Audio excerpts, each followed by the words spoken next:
আপা আমার তো শুধু আপনার কথা শুনতে ইচ্ছে করে, আপনি এত মিষ্টি করে কথা বলেন। আমার তো শুধু তোমাকে দেখতে ইচ্ছে করে, কি করবো বলো? আমার কথা শুনতে ইচ্ছে করে, আমার তোমাকে দেখতে ইচ্ছে করে। আমি দিয়েছি আমার হৃদয় লুটিয়ে তোমার প্রেমের জন্য। আসসালামু আলাইকুম, আমি বুশরা চলে আসছি নতুন আয়োজন নিয়ে। আশা করি সবাই ভালো আছেন। আজকের আয়োজনটি কিন্তু আপনারা পুরোটা দেখবেন এবং ভালো লাগলে অবশ্যই কিন্তু কমেন্ট করে জানাবেন। তো আর দেরি করছি না, চলে যাচ্ছি নতুন আয়োজনে। চলুন আমার সঙ্গে।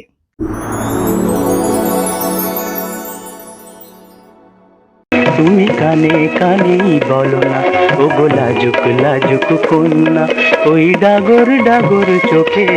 আপা এই যে এত সুন্দর করে কথা বলেন, এত মায়া করে, এবং আপনার চোখের প্রেমে তো আমি নিজেই পড়ে যাই। আমি এখন কি করব বলেন? আচ্ছা, চোখ চোখ দিয়েই তো মানুষের ভিতরের ইয়েটা বোঝা যায়, মনে হয় বহির প্রকাশটা। আচ্ছা, তাই না? যে মানুষ কি বলতে চাচ্ছে, মানে এই মুহূর্তে আমি কি বলতে চাচ্ছি, মনের কথা বলে, যেটা আপনার গানের ভাষায় বলে। গানের ভাষায় বলে যে চোখ মনের কথা মনের কথা বলে। তো সেটাই তো, যাই হোক, তোমার কাছে আমার চোখটা খুব ভালো লাগে, সেটা আমার কাছে না। আপনি দেখেন আপনার চোখ নিয়ে এত তো মানে সেই সময়ের এত নাম করা গীতিকাররা হ্যাঁ গান লিখেছে, এটা সত্যি কথা। আমার মনে হয় সৈয়দ শামসুল হক স্যার জি খুব ফেমাস লোক। জি, আমার চোখ নিয়ে অনেক গান লিখেছেন উনি, অনেক। তারপরে মনির চৌধুরী ছিলেন, ডক্টর মনির চৌধুরী, উনি লিখেছেন। তারপরে অনেক, আমি কত নাম বলবো, মানে কাজী আজিজ তো কাজী বিখ্যাত গানটা আজিজ, লিখেছেন। হ্যাঁ। চোখে সে ভাষা বুঝতে হলে চোখে মতো চোখ থাকা চায়। মানে ওই সময় কেন জানি না, সবাই আমার চোখকে খুব বোধহয় পছন্দ করতেন। আচ্ছা, আপনি চোখ নিয়ে সবচেয়ে মানে মন কাড়া সেই সময় যে কোনো যে কথাগুলো বলেছিল মনে আছে? সবচেয়ে ভালো লেগেছে আপনার কাছে? ওই যে, হ্যাঁ, ভালো লেগেছে, সবই ভালো। এক একটা জিনিস আসলে এক একটি ভালো লাগা, হ্যাঁ, কোনোটার সাথে কোনোটা ভালো লাগার কমতি নেই। সব প্রতিটি মনে হয় যখন যেটা শুনি তখন মনে হয় এটাই সবচেয়ে বেস্ট, আবার যখন আরেকটা শুনি তখন মনে হয় উফ, এটাই তো খুব সুন্দর, এরকম ব্যাপারটা হয়। তো আমার নিজের জীবনে একটা গানের কথা আমি বলবো, সেটা হচ্ছে যে তখন জয়ীদের সাথে আমার মন দেওয়া নেওয়া বলতে পারো হচ্ছে, চলছে। এরকম একটা মুহূর্তে একটা ছবির শুটিংয়ে উনি ফট করে লিখে ফেলতে পারতেন, মানে তো উনি একটা গান লিখেছিলেন, তুমি হয়তো শুনে থাকবে, আরও তো অনেকে ছিল। তুমি তোমার হৃদয় কেন আমার হৃদয়ে বাঁধলে, তোমারও দু চোখ কেন আমার চোখে রাখলে, এরকম, মানে দুই ভাই ছবিতে। দুই ভাই ছবি। এটা তো দারুণ একটা গান। হ্যাঁ, এই গানটা খুব আমার তখন খুব ভালো লেগেছিল এবং আমার দর্শকদের খুব ভালো লেগেছিল। তোমারও দু চোখে বলতে পারো কেন আমার দু চোখ রাখলাম। আর ছবিটা তৈরি হয়েছিল মাত্র 14 দিনে, এটা কিন্তু ওয়ার্ল্ড রেকর্ড। জি, 14 দিনে পৃথিবী থেকেও 14 দিনে ছবি তৈরি করবে, এটা অসম্ভব। মানে চিত্রনাট্য, গল্প লেখা, তারপরে মনে করো সংলাপ, তারপরে শুটিং করা, একটা ছবি এডিট করে সেন্সারে দেওয়া। জি, 14 ডেজে এটা ইম্পসিবল, একমাত্র জহিরানের পক্ষেই সম্ভব, তিনিই করেছিলেন সেটা। এবং সেই সাথে আমরা যারা শিল্পী, কলাকুশলীরা ছিলাম, আমরাও সবাই ওনার সাথে সাথে আমরাও সেই কাজ করেছি। আমরা 14 দিন কিন্তু আমরা ঘুমাইনি, এক বিন্দু একটানা। আপা কোথায়? সিনেমায় আজ দুজনকেই পাঠিয়ে দিয়েছে।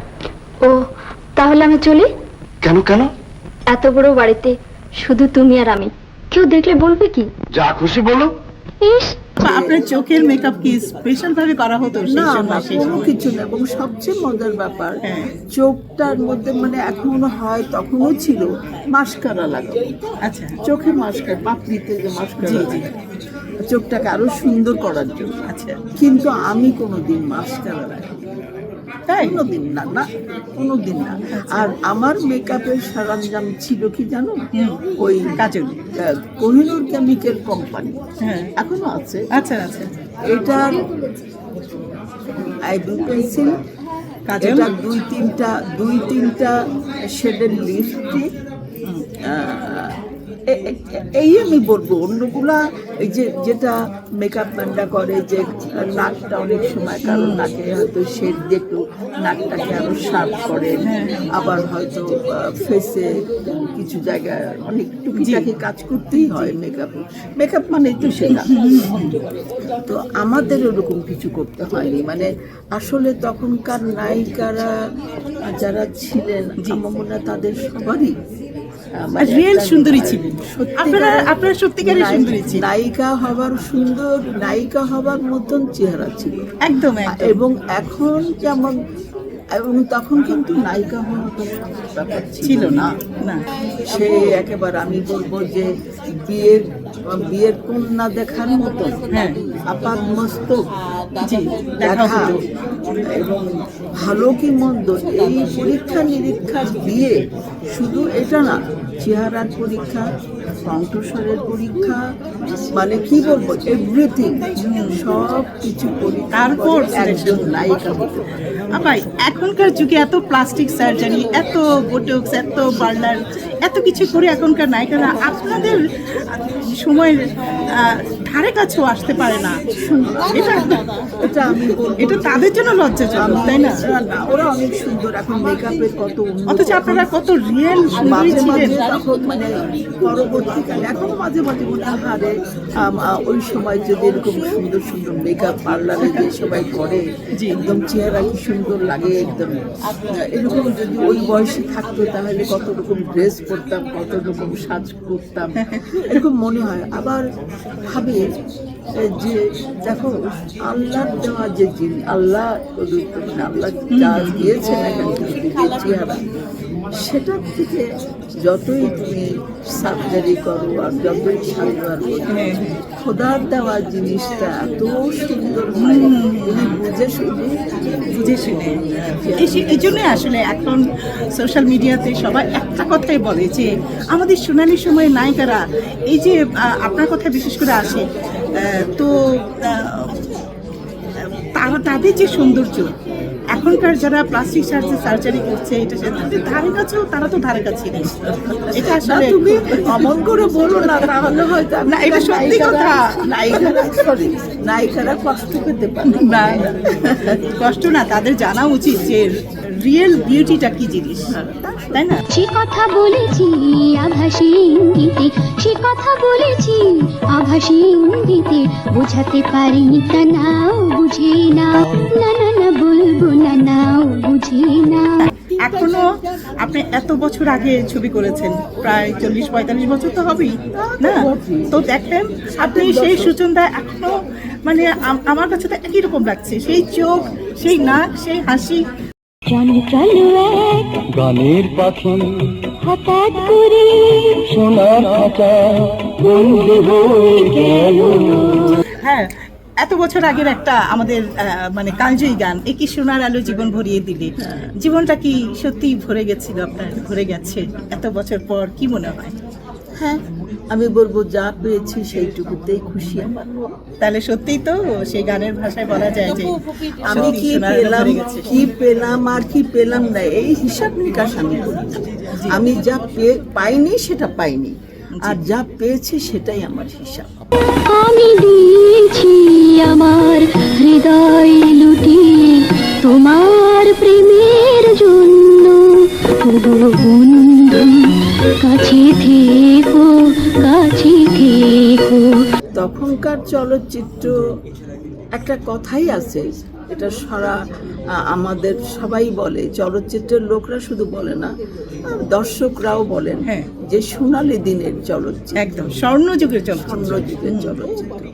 এবং স্বর্ণযুগের মানুষগুলো ছিল স্বর্ণযুগের, সেই টেকনিশিয়ান বলেন, পরিচালক বলেন, মানে বিভিন্ন স্তরে যারা কাজ করতেন একটা চলচ্চিত্র তৈরি করতে, নির্মাণ করতে, তারা সেই সমস্ত লোক ছিলেন যারা সবসময় ভাবতেন যে আমি আমার সবচেয়ে ভালো কাজটি কি করে মানে দিব, দর্শকদের ভালো দিতে কাজটি পারবেন। করব, দর্শকদের সামনে তুলে ধরব, এই যে একটা মনোভাব, এটা কিন্তু এখন নাই।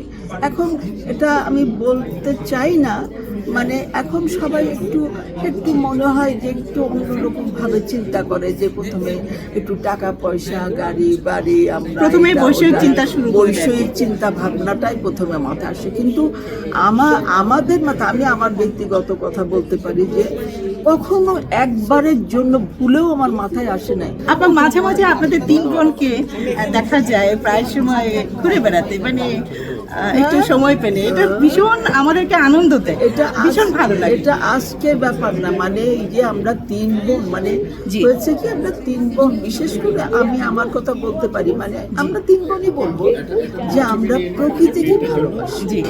প্রকৃতিকে ভালোবাসি। আর আমি তো একেবারেই মানে পাগল, মানে আমি বলতে পারেন যে আমি কাপড় চোপড় পর্যন্ত, কাপড়ের মধ্যে যদি কোনো কাপড়ে যদি ফুল পাখি না থাকে, হ্যাঁ। আমি এটা তৈরি করে লাগিয়ে দিই। আচ্ছা, মানে এরকম, মানে আমি এত পাগল প্রকৃতি প্রেমী। এবং আমার আত্মীয় স্বজন ছেলেরা সবাই, মানে যারা বিদেশে যায়, জানে যে কোনো কিছু না, আম্মা অন্য কিছু পছন্দ করে না। আম্মা যদি কোনো কাপড় বা কোনো কিছু কিনি, জি। ওই একটা ব্যাগ কিনলে তার মধ্যে পাখি মানে এনিথিং একটা, যে কোনো একটা, মানে এত ভালো লাগে। একটা আমার ঘরে বসে আমি বারান্দায় গাছগাছালি, আমার তো অত জায়গা নাই, তো ওই প্রজাপতি আসে বিভিন্ন রঙের, উড়ে উড়ে বসে যায়, আমি অবাক হয়ে তাকায় দেখি, মানে ভীষণ প্রকৃতি প্রেমী আপনি। ভীষণ, যে আল্লাহ তাআলার কি সুন্দর, কি চমৎকার ভাবে আল্লাহ তাআলা কি সুন্দর করে একটা মানে জিনিস সৃষ্টি করেছে। ফুল, পাখি, প্রজাপতি বলেন, যাই বলেন না, আল্লাহর সার্বিক সৃষ্টি অপূর্ব, একদম। একেবারে। তো এই যে আপনারা 3 বোন একসাথে কোথাও যান, ঘুরে বেড়ান, গ্রামে যান, দেখি আর কি, তো আমরা যে করি কি ওই একসঙ্গে যাই, যেহেতু আমাদের দুইজনের তো স্বামীহারা, আমরা বিধবা বলতে পারেন, ববিতা এবং আমি দুজনেই, তো ন্যাচারালি তার স্বামী আছে, সেই কারণে সে বিভিন্নভাবে বিভিন্ন জায়গায় ব্যস্ততার মধ্যে ঘুরে, থাকে। ব্যস্ততার মধ্যে থাকে। তো যে ওই যে অনেক সময় হয় না গ্রামের একেবারে মানে ওই সব সার টার ছাড়া গাছের শাকসবজি, ফল। সবজি ফল বিভিন্ন জিনিস যেগুলো মানে সার ছাড়া, মানে এমনি গ্রামের বাড়ি একদম natural। ন্যাচারাল ভাবে যেটা তো মানে হয়, সেই জিনিসগুলো নিয়ে ওই ছোট ছোট টুকরি করতে করে মাথায় কিনে নিয়ে আসে, বিক্রি করে। আমি তো প্রথমে যে ওইগুলা কিনি, মানে এগুলা কিনে আমি হেঁটে হেঁটে সব নিয়ে আসেন বাসায়। কিনে বাসায় নিয়ে আসি। তারপরে আবার মজার ব্যাপার হচ্ছে যে এগুলা একদিন দুদিন সংরক্ষণ করি, তারপরে প্রোগ্রাম করি একটা, যে অমুক দিন আমরা ছাদের মধ্যে রান্না করবো, মাটির চুলা, তারপরে মাটির রাঁধুনি আমি, আর ওরা সব গুছিয়ে যাচ্ছে। মাছরাঙা পাখিটা আয়া আয়া ছিপকিলছি বুড়ো খোকা হায় হায় আপা, আমার তো শুধু আপনার কথা শুনতে ইচ্ছে করে, আপনি এত মিষ্টি করে কথা বলেন। আর আমার তো শুধু তোমাকে দেখতে ইচ্ছে করে, কি করবো বলো, আমার কথা শুনতে ইচ্ছে করে না, আমার তোমাকে দেখতে ইচ্ছে করে। আপা, আপনার ছায়াছবির কত সুন্দর সুন্দর গান এখনো, এখন তো সোশ্যাল মিডিয়া, ইউটিউবের কারণে আমরা সেই গানগুলো হাতের মুঠোই পাচ্ছি। অবসর সময় কি আপনি সেগুলো দেখেন? না, দেখি গান টান মাঝে মধ্যে দেখি, তো শুধু নিজেকেই দেখি না, তোমাদের সহকারে সবাইকেই দেখি, সবাইকে দেখতে ভালো লাগে। তো অ্যাকচুয়ালি যেটা হয়েছে যে আমার ব্যাপারে যেটা হয়েছে যে আমি 60-এর দশকে তো চলচ্চিত্রতে এসছি। জি। এখন যেমন আমাদের অনেকেই আমরা নিজেরাই প্রডিউসার হয়ে গেছি। জি। তারপরে এরকম তো আগে সেরকম ছিল না, প্রযোজক আলাদা, পরিচালক আলাদা, ডিস্ট্রিবিউটার আলাদা, এরকম ছিল। এখন অনেকেই হয়েছে, মানে আমি নিজেও হয়েছি। আমার মাঝে মাঝে খুব দুঃখ লাগে যে আমি এত ছবিতে 127-28 বা এরকম হবে ছবিতে কাজ করেছি। তারপরে তো আমার একটা মাঝখানে জহিকে হারানোর পরে আমি অনেক দিন আমি আর কাজ করতে পারিনি চলচ্চিত্রে। আমার আর তখন ভালো একটা গ্যাপ হয়ে গেছিল। একটা গ্যাপ হয়ে গেছে, যার কারণে নাহলে আরো বহু ছবি। যাই হোক, সেটা আমি কোয়ালিটি পছন্দ করি, নট কোয়ান্টিটি। লেডিস কমে থাকতে মেয়ে কেন পুরুষ কামরায় উঠবে? অভদ্রতা একটা সাথে। মেজাজটা তো ফার্স্ট ক্লাসে, তা সেকেন্ড ক্লাসে উঠলেন কেন? আর কিনা প্যাসেঞ্জারের মেজাজে আপনি বা সেকেন্ড ক্লাস উঠেছেন কেন? না সরে যেও না, এসো কাছে এসো, অভিমানীও গো বলো না। তো তখনকার ছবিগুলো বেশিরভাগই তখনকার প্রযোজক, ডাইরেক্টর, আমরা তো কেউই এখন নেই। এবং বিশেষ করে আমি বলবো যে প্রযোজক যারা ছিলেন বেশিরভাগই ছিলেন পাকিস্তানি বা অন্য। তো আমি যেসব পরিচালকদের ছবিতে কাজ করেছি তারা খুব ওই সময় খুব বড় বড় পরিচালক, মানে হাতে গোনা ছিল পরিচালকরা, এবং তারা সত্যি গুণী এত সুন্দর সুন্দর ছবি বানিয়েছেন। তো আমার যেটা হচ্ছে, আমি খুব মাঝে মাঝে কষ্ট পাই যে আমার অনেক ভালো ভালো ছবির প্রিন্ট তো নাই, এমনকি গানও নাই। গান নাই। যেমন একটা ছবি আমার খুব চাওয়া পাওয়া ছবির কিছুই নেই। না, চাওয়া তারপর পাওয়া নতুন নাই নামে আমার। ডাকো। না, নতুন নামে ডাকো, তারপরে সুভাষ দত্ত, মানে কাগজে নৌকা আপনার প্রথম ছবি। না ওটা, তারপরে হচ্ছে ওনার একটা ছবি ছিল আয়না অবশিষ্ট, দুটো ছবি একসঙ্গে।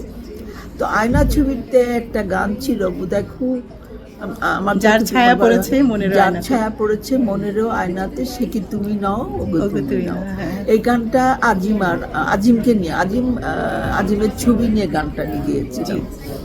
এত সুন্দর, এত চমৎকার গানটা, যেমন গানের সুর আমরা ফেরদৌসী আপাকে। ফেরদৌসী রহমান জি।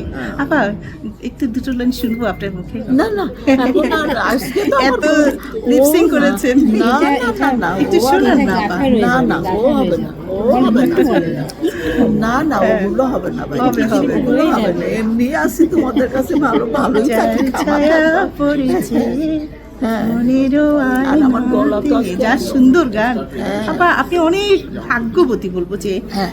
আপনার সিনেমা সংখ্যা কম হোক, কিন্তু আপনার হ্যাঁ, মানে হয়তো 300-400 quality, না, 300-400 না। আমি বলছি যে আমি কোয়ান্টিটি জি, পছন্দ করি, মান, মানটা, জি, কোয়ালিটি, কোয়ালিটি। কোয়ালিটিটা আমার কাছে, মানে আমি 2টা করেছি, 4টা করেছি, 10টা করেছি, কিন্তু ছবির কোয়ালিটিটা খুব ভালো, আচ্ছা, বা ভালো ছবিতে কাজ করেছি, এটাই আমার কাছে ভালো। সেটি। আমি কত ছবিতে কাজ করেছি সেটা বড় আমার বিষয় কাছে নয়। বড় বিষয় নয়। আপা চলচ্চিত্রে তো অনেক বছর ধরে কাজ করেছেন, তাই না? অনেক বছর হয়ে গেছে সেই সময়টা। কখনো কি ইচ্ছে করে যে যদি আমি সেই সময় যেতে পারতাম? এরকম কখনো হয় না যে মানুষের মনে কত কিছু তো চায়, ও মানে আবার যদি সেই পুরোনো দিনে ফিরে যেতে? তো সেটা তো মানুষের একটা মানে স্বাভাবিক একটা চিন্তা চেতনা হয় মাঝে মধ্যে। হ্যাঁ। মানে শুধু যে সিনেমা তা নয়, মনে হয় যে আমি যদি সেই ছোট্টবেলায় ফিরে যেতাম, আমার মনে হয় আরে আমার বাচ্চাগুলো যদি আবার ছোট হয়ে যেত, আমি যদি এরকম ছোট্ট হতাম তাহলে কেমন হতো। সেই জিনিসটা মাঝে মাঝে অবশ্যই মনে হয়। জি, মনে হয় ওই যে বললাম না, মনে হয় যদি আরে এখন যদি ওই আবার ফিরে যেতে পারতাম, এই মেকআপ গেটআপ যদি থাকতো। তবে আপনি থাকে না, প্রিয়জন তো অনেকই আছে, কাকে ফিরে পেতে চাই? কাকে ফিরে পেতে চাইতেন আবার আপনার জীবনে? না আমি তো আমরা তো পুনর্জন্ম মা বাবা বিশ্বাস করি আছেন, না, তাই না? না তবে অবশ্যই আমি বলবো যে আমি আমার মাকে সবচেয়ে বেশি ভালোবাসি, আচ্ছা, বাসতাম, বাসি। তো এখন ব্যাপার হচ্ছে যে মার জন্য কিন্তু আজকে আমি আপা, এখানে আসতে আপনার পেরেছি। বাবা মা চেহারার সাথে আপনার মিল আছে? আপনাদের ববিতা আপা এবং আপনার সাথে অনেকটুকু মিল। হ্যাঁ, হ্যাঁ, আছে। আপনি মায়ের মতো? না, আমি মায়ের মতো না, চম্পা কিছুটা মায়ের মতো, আমি ববিতা বাবা মা মিলানো। তবে আমাকে সবাই বলে, যেমন আমার চাচার সঙ্গে আমার চোখের খুব মিল। আচ্ছা। তো মিলানো আর কি, মানে বাবার দিকটা বেশি আমি আর ববিতা পেয়েছি, আর চম্পা আবার একটু মার দিকে পেয়েছে আর কি। আচ্ছা। এই শোন, এই যে এই সব ইন্টারভিউ নিচ্ছে, এগুলো ছবি তুলো। আচ্ছা, অনেক ধন্যবাদ, অনেক ধন্যবাদ। তোমাকে সেদিন আজকেও খুব সুন্দর লাগছে। সেদিনকে এটা তোমার ইয়ের দিন কি পিঙ্ক কালার করা ছিল? কোন দিন? ওই যেদিন তোমার মানে তোমার চ্যানেলের ওই চ্যানেল পিঙ্ক, হ্যাঁ, pink, light pink, baby pink. Light baby পাওয়া ছিল, যা সুন্দর লাগছে তোমাকে, আমি মানে বলার সময়ই পাই না।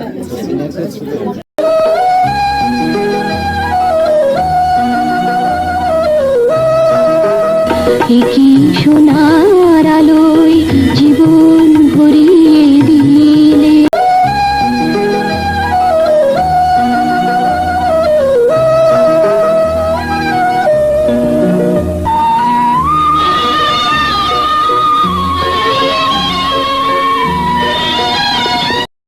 দর্শক, এই ছিল আজকের আয়োজন। আশা করি আপনাদের ভালো লেগেছে, আর অবশ্যই কিন্তু কমেন্ট করে জানাবেন কেমন লাগলো। আগামীতে আবারও দেখা হবে আপনাদের সঙ্গে। ততদিন পর্যন্ত সবাই ভালো থাকুন, সুস্থ থাকুন, সুন্দর থাকুন। সবার জন্য অনেক অনেক শুভকামনা রইল। আল্লাহ হাফেজ।